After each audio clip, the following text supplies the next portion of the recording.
Mga pagbasa ng mga salita ng makapangyarihang Diyos ukol sa paghahangad sa katotohanan. Paano hangarin ang katotohanan? Ika-9. Ang unang pagsasagawa para sa paghahangad sa katotohanan. Pagbitiw. Pagbitiw sa mga hadlang sa pagitan ng sarili at ng Diyos at sa pagkamapanlaban ng isang tao sa Diyos. Una, pagbitiw sa mga kuro-kuro at imahinasyon tungkol sa Diyos. Pagbitiw sa mga kuro-kuro at imahinasyon tungkol sa gawain ng Diyos. F. Hindi binabago ng gawain ng Diyos ang mga likas na kondisyon ng mga tao. Layo nitong baguhin ang kanilang mga tiwaling disposisyon. Sa panahong ito, medyo malawak ang saklaw ng paksa ng ating pagbabahaginan, hindi ba? Nakapaloob dito ang ilan pang mas partikular na isyu ng pagkatao at pati na rin ang ilang isyu sa buhay ng tao. Noong huling pagtitipon, nagbahaginan tayo tungkol sa mga paksang may kinalaman sa kakayahan at pagkatapos ay nagbahaginan tayo tungkol sa kung paano kilatisin ang mga likas na kondisyon, pagkatao at mga tiwaling disposisyon. Sa kabuuan, natapos na ang pagbabahaginan natin tungkol sa paksa ng kakayahan.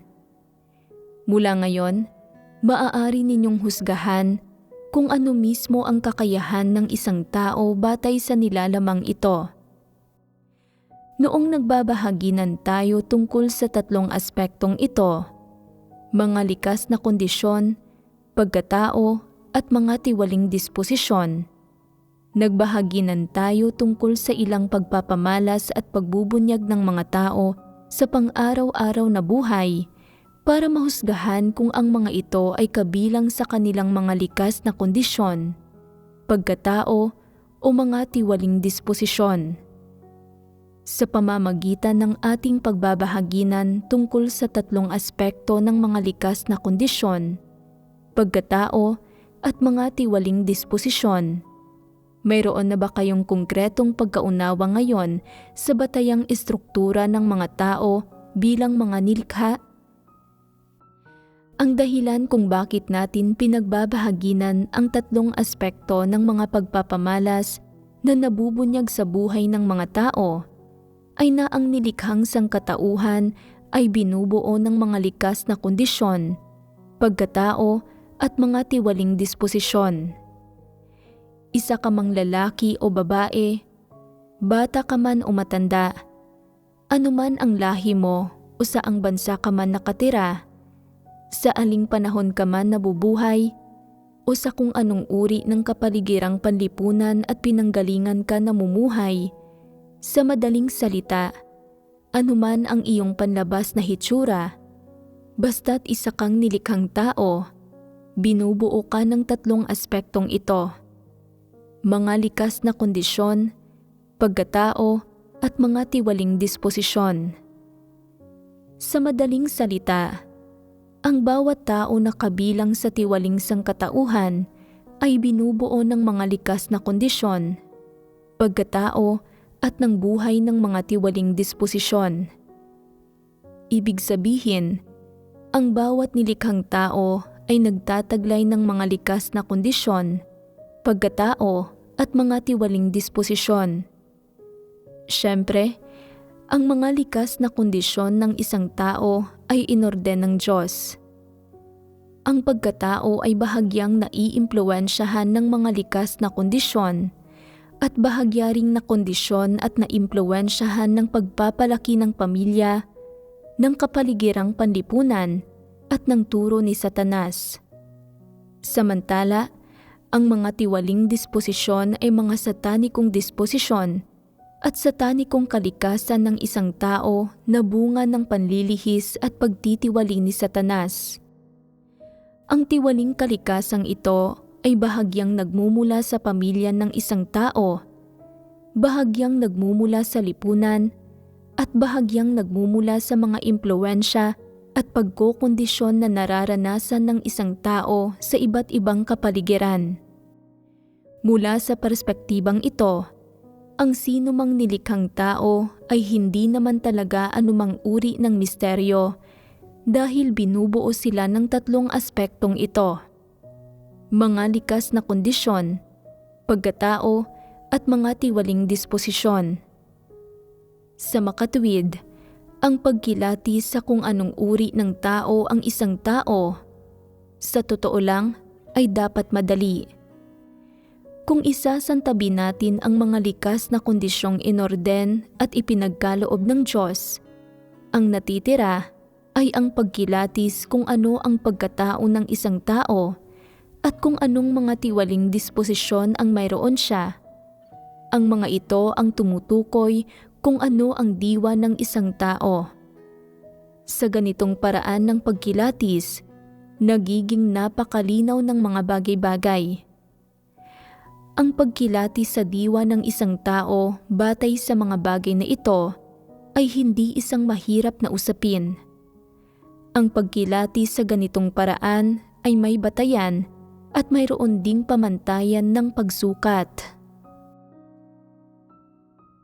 Ika-6, iba't ibang pagpapamalas ng mga likas na kondisyon, ng pagkatao at ng mga tiwaling disposisyon. Noong nakaraan, inilista natin ang ilang partikular na pagpapamalas ng mga likas na kondisyon na walang kinalaman sa mga tiwaling disposisyon. Ang mga likas na kondisyon ay ang pundasyon na sinasandalan ng mga tao para sa patuloy na pagiging buhay, at ang mga ito ang mga kondisyon na dapat taglayin ng nilikhang sangkatauhan. Ito man ay mga kondisyong nauugnay sa kapanganakan ng isang tao, gaya ng oras, kapaligiran, at lugar ng kapanganakan, o mga aspekto gaya ng hitsura, kakayahan, mga kalakasan, instinto, mga hilig at libangan, at personalidad. Ang lahat ng ito ay parte ng mga likas na kondisyon ng isang tao. Ang mga likas na kondisyong ito ay hindi nagtitiwali sa mga tao, at syempre, ang mga likas na kondisyong ito ay hindi rin naglalaman ng anumang tiwaling disposisyon. Sa pangkalahatan, ang mga likas na kondisyon ay ilang batayang kondisyon na dapat taglayin ng isang nilikhang tao para patuloy na mabuhay at mamuhay. Ang pagkatao ay tumutukoy sa kung ano ang isinasabuhay kaugnay ng konsensya at katwiran ng normal na pagkatao na nabubunyag mula sa isang katawan na nagtataglay ng mga likas na kondisyon. Tungkol naman sa mga tiwaling disposisyon, ito ay simple. Ang mga tiwaling disposisyon ay ang resulta ng pagtiwali ni Satanas sa buhay ng katawang ito na nagtataglay ng mga likas na kondisyon at pagkatao. Medyo abstrakto ba ito? Sa pangkalahatan, ang mga nilikhang tao ay mga nilikha na pinangingibabawan ng mga tiwaling disposisyon at nagtataglay ng batayang konsensya at katwiran ng pagkatao. Ang mga nilikhang ito ay mayroong iba't ibang likas na kondisyon na inorden ng Diyos. Ito ang batayang istruktura ng sangkatauhang nilikha ng Diyos. Dito, mas madaling maunawaan ang mga likas na kondisyon at tiwaling disposisyon, pero maaaring medyo abstrakto ang pagkatao. Sa madaling salita, ang pagkatao ay isang natatanging katangian ng nilikhang sangkatauhan na nagbubukod sa kanila mula sa ibang mga nilalang. Ang mga nilikha na mayroon nitong natatanging katangian ay nagtataglay ng konsensya at katwiran, karakter, at pati ng abilidad na makilala ang kaibahan ng tama at mali. Ang mga natatanging katangiang ito na nagbubukod sa sangkatauhan mula sa ibang nilalang ay bumubuo sa pagkatao. Siyempre, kabilang sa pagkataong ito ang abilidad na magpahayag gamit ang wika, ang abilidad na makilala kung ano ang tama at mali, ang abilidad na makaunawa, ang abilidad na tanggapin ang mga bagong bagay, ang abilidad na tanggapin ang mga salita ng lumikha, at ang abilidad na tanggapin ang atas ng Diyos at pangasiwaan ang anumang usapin. Ito ay pagkatao. Ang pinakasimpleng pagkaunawa sa pagkatao ay na ito ay isang likas na katangian ng nilikhang sangkatauhan na nagbubukod sa kanila mula sa ibang mga nilalang. Ang pinakabatayang katangian ng katangiang ito ay konsensya at katwiran. Ito ang pinakasimpleng paraan para maunawaan ito. May ilang detalye sa loob nito, tulad ng integridad at karakter na dapat taglayin ng pagkatao, ang pagtutukoy sa kaibahan ng mga positibo at negatibong bagay, at ang pagpili at pagsasagawa ng mga positibong bagay. Sa fundamental, ang mga bagay na ito ang dapat maunawaan at malaman ng mga tao tungkol sa tatlong aspekto ng mga likas na kondisyon, pagkatao at mga tiwaling disposisyon. Naisip na ba ninyo dati ang mga isyong ito? Sa pagharap sa mga isyong ito sa unang pagkakataon, nauunawaan ba ninyo ang mga ito? Naaarok ba ninyo ang mga ito?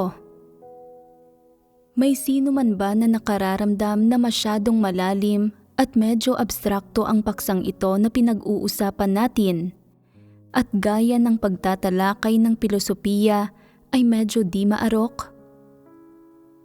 Batay sa mga partikular na pagpapamalas ng tatlong aspektong ito ng mga likas na kondisyon, pagkatao at mga tiwaling disposisyon na napagbahaginan natin nitong mga nakaraang araw, hindi dapat maging abstrakto para sa inyo kung ano ang napag-usapan ngayon lang. Ang mga partikular na pagpapamalas ng tatlong aspektong ito ay dapat na nauunawaan ninyo. Dagdag pa rito, hindi ba't dapat maging malinaw rin ang mga ugnayan sa pagitan ng tatlong aspektong ito? Ang pagkatao ay ang integridad, karakter, konsensya, at katwiran na ibinubunyag ng isang tao batay sa pundasyon ng pagkakaroon ng mga batayang likas na kondisyon.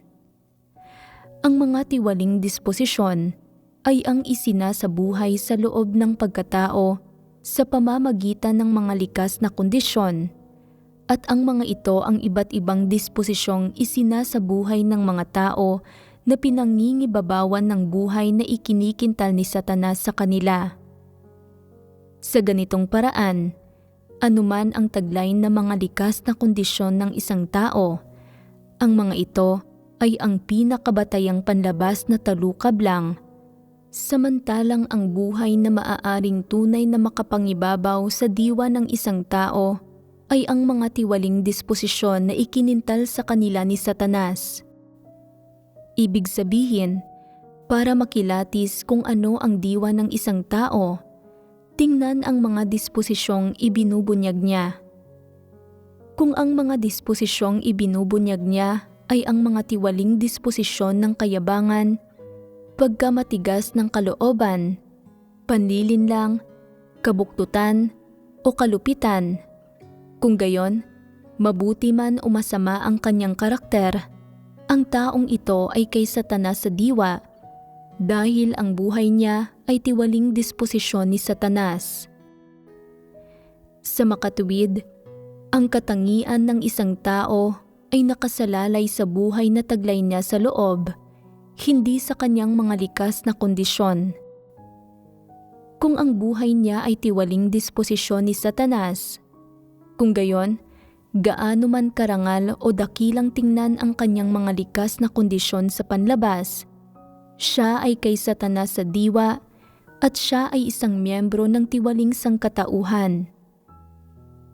Kung ang buhay ng isang tao ay isang buhay kung saan ang katotohanan ay ang kanyang buhay, kung gayon, gaano man kaordinaryo, kanormal, o kamukhang minamaliit ang kanyang mga likas na kondisyon sa panlabas, at kahit na may ipinapakita siyang ilang kahinaan, kakulangan, at mga depekto sa kanyang pagkatao sa panlabas, parte pa rin siya ng sangkatauhang nailigtas. Sa esensya, siya ay nasa panig ng Diyos at hindi kay Satanas. Nagbabago ang diwa niya. Sa sandaling magbago ang diwa niya, nagbabago rin ang kinabibilangan niya. Siya ay nabibilang sa katotohanan at nasa panig ng Diyos. Sa makatuwid, ang salik na nagpapasya sa kinabibilangan, diwa at huling kalalabasan ng isang tao ay hindi ang kanyang mga likas na kondisyon, at syempre, hindi rin ganap na ang kanyang pagkatao, kundi kung ano ang buhay niya.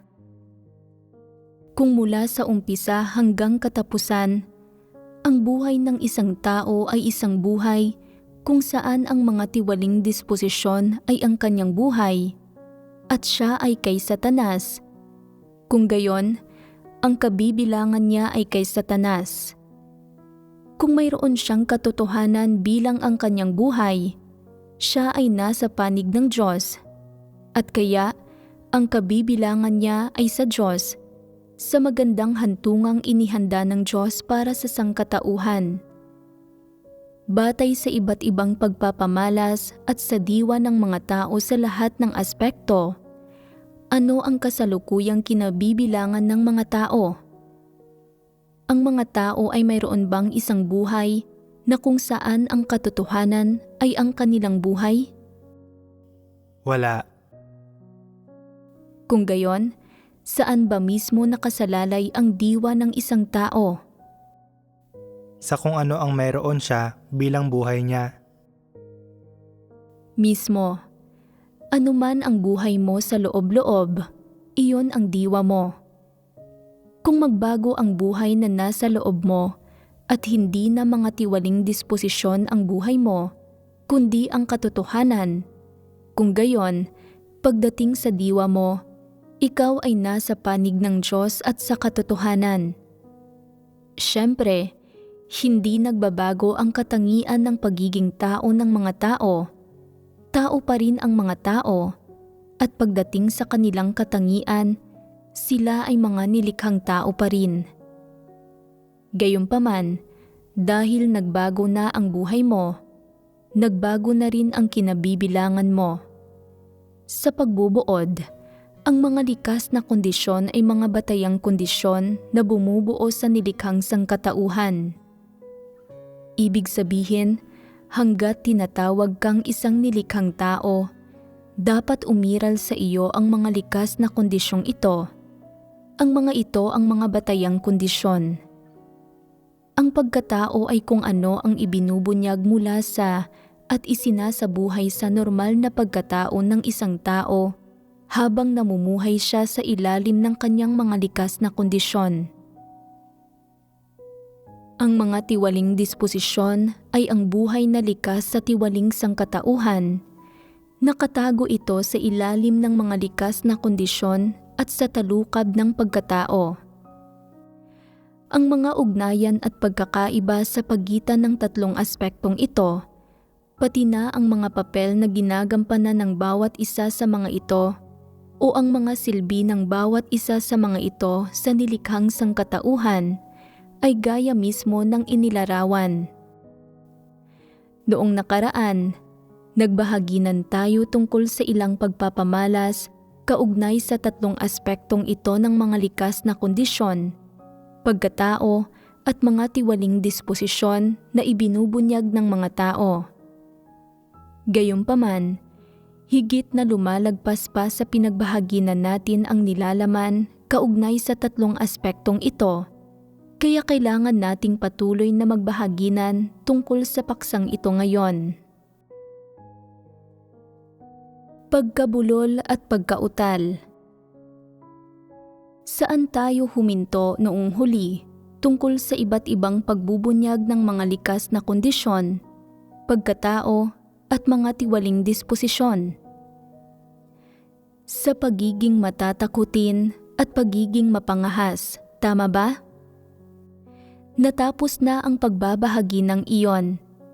Ngayon naman, tingnan natin ang pagkabulol at pagkautal kapag nagsasalita.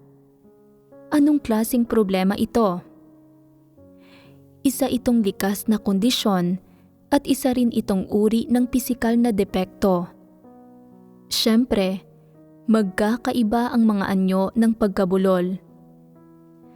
May ilang taong nabubulol na nagpapahaba ng isang pantig, samantalang may iba naman na palaging paulit-ulit sa isang pantig, inaabot ng buong araw nang hindi nakakapagbigkas ng isang kompletong pangungusap.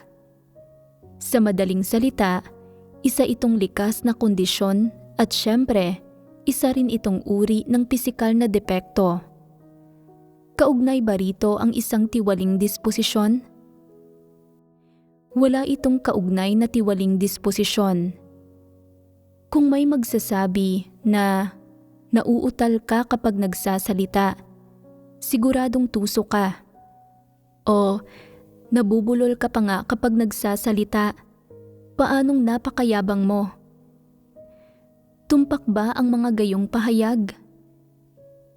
Ang pagkabulol bilang isang depekto o kapintasan ay walang kinalaman sa anumang aspekto ng mga tiwaling disposisyon ng isang tao.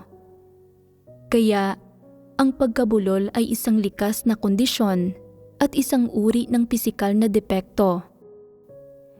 Malinaw na wala itong kinalaman sa mga tiwaling disposisyon ng isang tao at walang anumang koneksyon sa mga ito. May isa pang sitwasyon kaugnay sa pagkabulol. Hindi karaniwang nauutal ang ilang tao kapag nagsasalita, pero kapag tinatanong mo sila, nag-aatubili at nauudlot sila sa pagsasalita. Umaabot sila ng isang buong araw para lang makapagsalita ng isang pangungusap at hindi mo pa rin matukoy kung ano ang sinusubukan nilang sabihin. Hindi kailanman sapat na espesipiko ang kanilang pananalita. Palagi na lang pinapahulaan sa iyo ang ibig nitong sabihin. Anuman ang hula mo, iyon ang nagiging kahulugan. Kung hindi naman, ngumingiti na lang sila. Sa madaling salita, sadyang hindi nila direktang sinasagot ang katanungan mo. Halimbawa, tatanungin mo sila, saan ka galing? Sasabihin nila, Ako, basta, naglibot-libot lang ako at pagkarinig nito, hindi mo pa rin alam kung saan sila galing. O kaya tatanungin mo sila, paano mo sinusuri ang kakayahan ng taong iyon? Sasabihin nila, ang kakayahan niya, ang lahat, alam mo, kaming lahat, ay hindi talaga malinaw. Bakit sila nagsasalita sa gayong paraan na pahinto-hinto at paputol-putol? Ito ba ay pagkabulol o pagkautal? Mukhang hindi naman. Kung gayon, bakit sila ganito magsalita? Kung hindi ito dahil sa pagkabulol o pagkautal, ano ang dahilan? Malinaw na ito ay pagbubunyag ng isang disposisyon. Ibig sabihin, kapag ipinapahayag o ginagawa nila ang isang bagay, pinangingibabawan sila ng isang disposisyon na parte ng buhay nila na nagtutulak sa kanila na magsalita at kumilos para makamit ang isang partikular na pakay. Ano ang pakay na ito? Ito ay ang itago ang mga totoong katunayan, ang iwasang sabihin sa iyo ang mga totoong katunayan, Ayaw nilang ipaliwanag ng napakalinaw ang mga bagay-bagay. Bakit sila kumikilos ng ganito? Dahil naniniwala sila na kapag ipinaliwanag nila kung ano talaga ang nangyayari, kakailanganin nilang pasanin ang mga kahihinatnan. Maaaring mapasama ang loob ng isang tao o magdulot ng pinsala sa kanilang sarili. Ayaw nilang pasanin ang mga kahihinatnang ito. Ayaw nilang malaman mo ang mga totoong katunayan. Isa itong paraan at estilo ng pagsasalita at pagkilos sa ilalim ng pangingibabaw ng isang tiwaling disposisyon. Ang buhay na nangingibabaw sa kanila para kumilos sa ganitong paraan ay kumakatawan sa kanilang kalikasan, at ang kanilang pagkilos sa ganitong paraan ay nagpapatunay na wala silang anumang katotohanan. Hindi sila nagsasalita ayon sa mga katotohanang prinsipyo. Kung ganoon, paano dapat magsalita ang isang tao para makapagsalita ayon sa mga katotohanang prinsipyo? Para magawa ito, dapat maging isang matapat na tao ang isang tao, gaya ng sinasabi ng Diyos. Datapwat, ang magiging pananalita ninyo ay oo, oo, hindi, hindi. Ginagawa ba nila ito? Hindi. Ano ang ginagawa nila? Hindi sila nagsasabi ng oo kapag ito ay oo, ni hindi kapag ito ay hindi. Anong pamamaraan ang ginagamit nila? Nagsasalita sila ng malabo ang kahulugan, gumagamit ng mga mapanlinlang at buktot na paraan para ipahayag ang ibig nilang sabihin, nang sa gayon ay makamit ang layon nilang maprotektahan ang kanilang sarili. Ginagamit nila ang mga pamamaraang itinuro at ikinintal sa kanila ni Satanas para pangasiwaan ang isang usapin o ipahayag ang isang bagay. Malinaw na ito ang tiwaling disposisyon ni Satanas. Hindi ito isang mababaw na pagbubunyag ng pagkatao, kundi isang pagbubunyag ng isang paraan ng pagkilos sa ilalim ng pangingibabaw ng tiwaling disposisyon ni Satanas. Pagsasaya sa mga kapanapanabik na bagay. Magpatuloy tayo sa isa pang pagpapamalas. Pagsasaya sa mga kapanapanabik na bagay at pag-ayaw sa kawalang kawilihan. Paggawa ng lahat ng bagay at pagpili ng bawat estilo ng pamumuhay alang-alang sa mga kapanapanabik na bagay. Anong klaseng problema ito? Una sa lahat, kabilang ba ito sa mga hilig at libangan sa loob ng mga likas na kondisyon? Oo. Ganoon ba? Pag-isipang mabuti, nabibilang ba talaga ito roon? Normal ba sa pagkamakatwiran ng isang tao ang pagsasaya sa mga kapanapanabik na bagay? Hindi ito normal. Kung gayon, naaangkop bang ikategorya ito sa ilalim ng mga likas na kondisyon? Kung titingnan sa ganitong paraan, hindi ito naaangkop. Anong uri ng problema ang ganitong pagpapamalas? Kung sasabihin nating isang tiwaling disposisyon ang pagsasaya sa mga kapanapanabik na bagay, anong uri ng tiwaling disposisyon ito?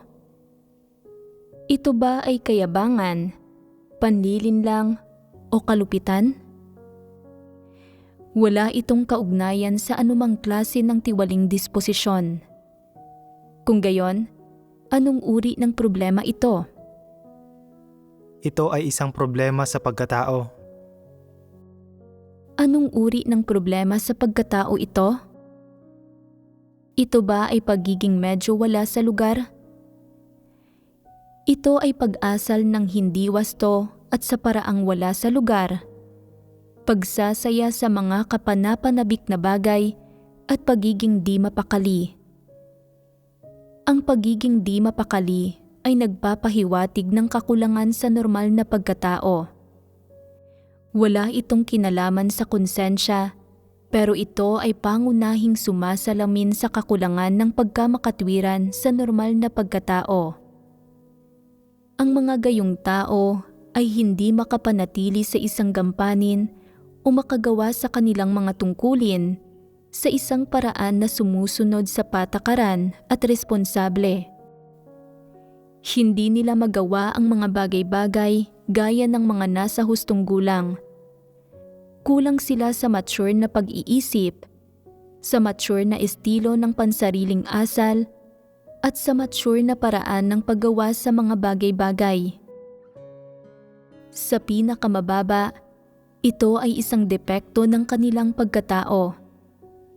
Siyempre, hindi pa ito umaabot sa antas ng pagiging isang problema sa kanilang karakter, kundi nauugnay ito sa isang saloobin sa kanilang pag-asal at pagkilos. Ang pagsasaya sa mga bago at kapanapanabik na bagay, pagiging paiba-iba sa anumang ginagawa nila, kawalan ng kakayahang magpursige, at ang pagiging di mapakali at hindi wasto, at palaging gustong maghanap ng mga kapanapanabik na bagay at sumubok ng magagarang bagong bagay. Ang mga ganitong klase ng issue ay kabilang sa mga depekto ng pagkatao. Ang mga taong natutuwa sa mga kapanapanabik na bagay ay walang pagkamakatwiran ng normal na pagkatao. Hindi madali para sa kanila na pasanin ang mga responsibilidad at gawaing dapat pasanin ng mga taong nasa hustong gulang. Anuman ang trabahong ginagawa nila, basta't ginagawa nila ito sa loob ng mahabang panahon at hindi na ito bago, nababagot sila rito, nawawalan ng interes sa paggawa nito, at gusto nilang maghanap ng may pakiramdam ng pagiging bago at kapanapanabik. Kung walang mga kapanapanabik na bagay, pakiramdam nila ay hindi kawili-wili ang mga bagay-bagay at maaari pa ngang makaranas sila ng isang pakiramdam ng espiritual na kahungkagan. Kapag ganito ang nararamdaman nila, hindi mapakali ang puso nila at gusto nilang maghanap ng mga kapanapanabik na bagay o mga bagay na interesante para sa kanila. Palagi nilang gustong gumawa ng isang bagay na hindi kinaugalian. Sa tuwing nararamdaman nilang nakakabagot o hindi interesante ang gawaing ginagawa nila o ang mga usaping pinangangasiwaan nila, nawawalan sila ng pagnanais na magpatuloy. Kahit pa ito ay isang gawain na dapat nilang gawin o gawain na makabuluhan at may halaga, hindi nila kayang magpursige. Tingnan ninyo kung paanong, sa gitna ng mga walang pananampalataya, marami ang madalas na gumagamit ng droga. Anuman ang mga dahilan sa likod nito, nasisiyahan sila sa paggamit ng droga para makahanap ng pakiramdam ng pananabik at makahanap ng mga di makatwirang sensasyon na lampas sa taglay ng mga normal na tao. Ang mga taong nasisiyahan sa mga kapanapanabik na bagay ay katulad ng mga umaasa sa droga para sa pampasigla. Wala silang pagkamakatwiran ng mga normal na tao sa kanilang paraan ng pag-asal at palagi nilang gustong maghangad ng mga di makatotohanan at higit sa karaniwan na sensasyon sa pagpili ng kanilang pamumuhay. Napakadelikado nito. Kadalasan, ang mga ganitong uri ng tao ay mukhang walang malalaking problema sa panlabas. Kung hindi mo kikilatisin ang gayong mga tao o malinaw na mauunawaan ang kanilang diwa o ang diwa sa ganitong uri ng problema, maaari mong isipin na sadyang hindi lang matatag ang mga disposisyon ng mga taong ito. Nasa 30 o 40 anyos na sila pero hindi pa rin mature na gaya ng mga bata. Sa totoo lang, Sa kaloob-looban nila, ang mga ganitong uri ng tao ay patuloy na naghahanap ng mga kapanapanabik na bagay. Anuman ang ginagawa nila, wala silang mga kaisipan at kamalayan ng mga taong nasa hustong gulang na, pati na ng diskarte at saloobin ng kung paano pinangangasiwaan ng mga taong nasa hustong gulang ang mga usapin. Kaya, ang gayong mga tao ay napakahirap pakitunguhan. Marahil hindi naman masama ang pagkatao nila at hindi naman talaga ubod ng sama ang karakter nila, pero dahil sa depektong ito sa kanilang pagkatao, napakahirap para sa kanila na maging mahusay para sa mahalagang gawain, lalo na sa partikular na mahahalagang item ng gawain. Kapag nakikipagbahaginan ka sa kanila tungkol sa katotohanan, sinasabi nila, "Nauunawaan ko ang lahat, hindi ko lang ito kayang gawin." Hindi sila makapamuhay o makapagtrabaho ng maayos at responsable nang may mga kaisipan at saloobin ng mga normal na tao. Palaging hindi mapakali ang puso nila. Ang mga taong may gayong mga pagpapamalas ay napakalaking problema rin. Dito nagtatapos ang talakayan natin tungkol sa pagpapamalas ng pagsasaya sa mga kapanapanabik na bagay.